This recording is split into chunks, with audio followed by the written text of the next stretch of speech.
of custom quilts, and I'm going to show you how to custom quilt panels on the Janome QMP20 long arm so that you can customize any bag pattern you want. So let's go ahead and get started.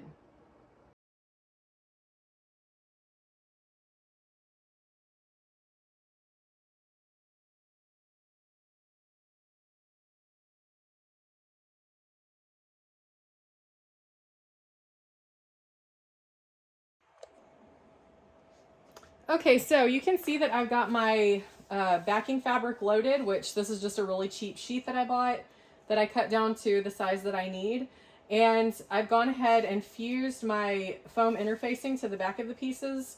And like I said, each one of these pieces I've rough cut larger so that once I'm done quilting, I can put the pattern piece on top of the quilted pieces and trim it to the exact size that it needs to be before I assemble the bag.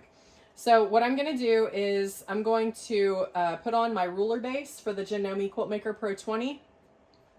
I'm going to be doing a little bit of ruler work, and you can see that I have pre-marked my quilting lines on these. That's not always necessary to do, but whenever I'm doing this kind of grid work where I have double lines that are offset by about 1/4 of an inch, sometimes I like to mark these ahead of time because I can get confused. And sometimes I'll measure from this line instead of this line. So I just like to mark those ahead of time, but that's not always necessary. All right, so let's go ahead and get started quilting. Okay, so I'm gonna go ahead and attach my ruler base. This is really simple to do. I'm just going to line up the holes that are on my ruler base with the holes that are on the base of the long arm. And I'm just gonna snap it into place. So you'll hear it click. Just like that. So now our ruler base is attached. That's all we need to do. And then I'm going to get some of my favorite rulers. I've got my Janome straight edge ruler and my Janome ditch ruler that I'm going to be using to complete these pieces. Okay, something else that's a really great idea to do is audition your threads before you get going. These are the 3 threads that I picked just, you know, to kind of see what I liked on this piece. I'm going to be looking at what looks good here. And honestly, if I wanted my thread to blend and just provide a little bit of texture, I would pick this thread color, which is 471 So Fine.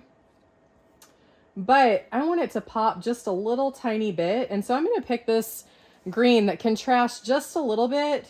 It still has kind of the same color value. It's not super dark or super light. But this is going to provide just a little bit extra, and it kind of falls into this color family that's found here on the green. And so I'm just going to quilt with this thread color throughout. I think this is going to turn out really nicely. Okay, so the next thing I'm going to do is I want to baste all my pieces in place. So I'm going to change this to a basting stitch. And that is exactly where I like it. Now I'm going to take the long arm and I'm going to baste around the foam on these pieces just to stabilize them and hold them in place.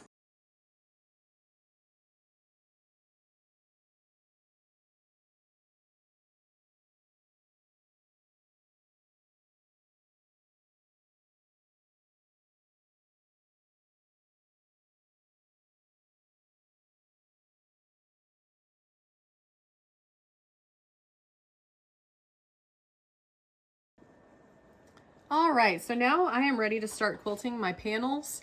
I'm going to start with the ruler work here. So what I've done is I've increased my stitch length so that I'm getting 12 stitches per inch, and I've turned off or disconnected the gears on my Quilt Maker Pro. So whenever I turn that on, since I have Pro Stitcher, it automatically connects to the gears. And so I've disconnected that so that I get a little more free movement so that it's easier for me to quilt. So what I'm going to be doing is I'm going to be using the Janome straight edge ruler. And since I've already made my quilting lines, I've already marked them on my fabric, I want to put my ruler so that it's offset about 1/4 of an inch from my drawn line so that my needle falls exactly on that line.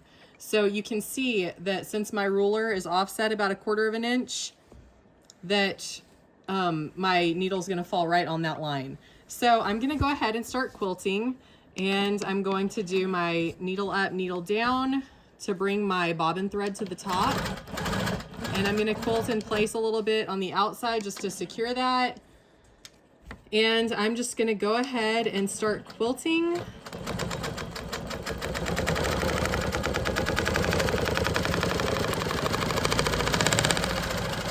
Oh, that looks really nice. Perfect. Okay, now I'm going to put my ruler exactly on that line so that I'm quilting a 1/4 of an inch offset from that line. Perfect, that's exactly how I wanted it. Okay, so I'm just gonna keep quilting until I fill this panel up, and then I'll move on to my pattern print pieces that I'm gonna do a little bit of free motion on so that the pattern on the panels really just stands out. All right, so let's go ahead and finish quilting these straight lines.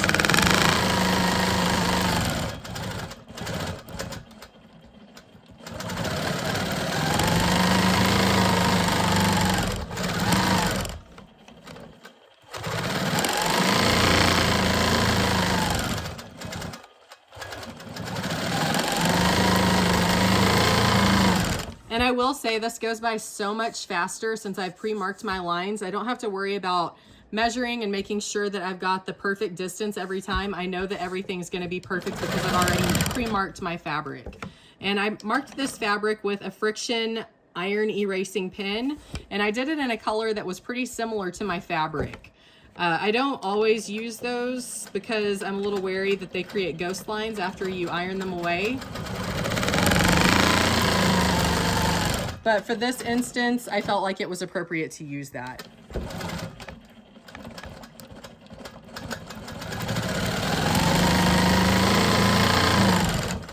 All right, so I'm gonna go ahead and finish quilting this, and I will check back in with you once I finish these straight lines. All right, so I've got my straight line quilting done. Now I'm going to come up here and I'm going to follow the pattern on this fabric here, and I'm gonna be just quilting clamshells. So I want my pattern on my fabric to stand out more than the quilting, and I just want the quilting to be an accent. So I'm going to just be following these lines.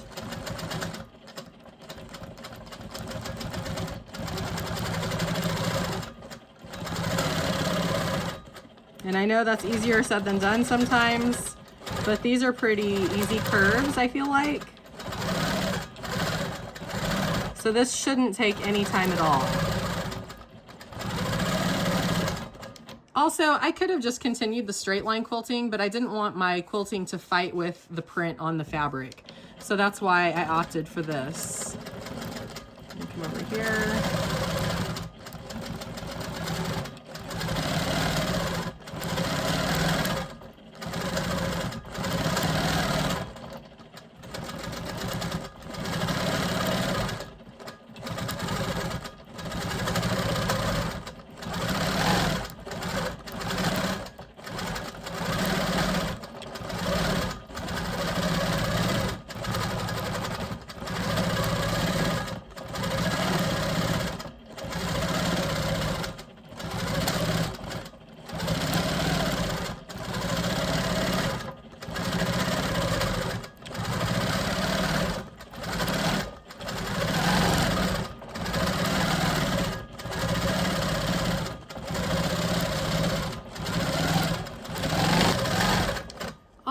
And so I'm done with that. I'm going to go ahead and repeat this quilting on my larger panel that I've got below this and the other opposite side.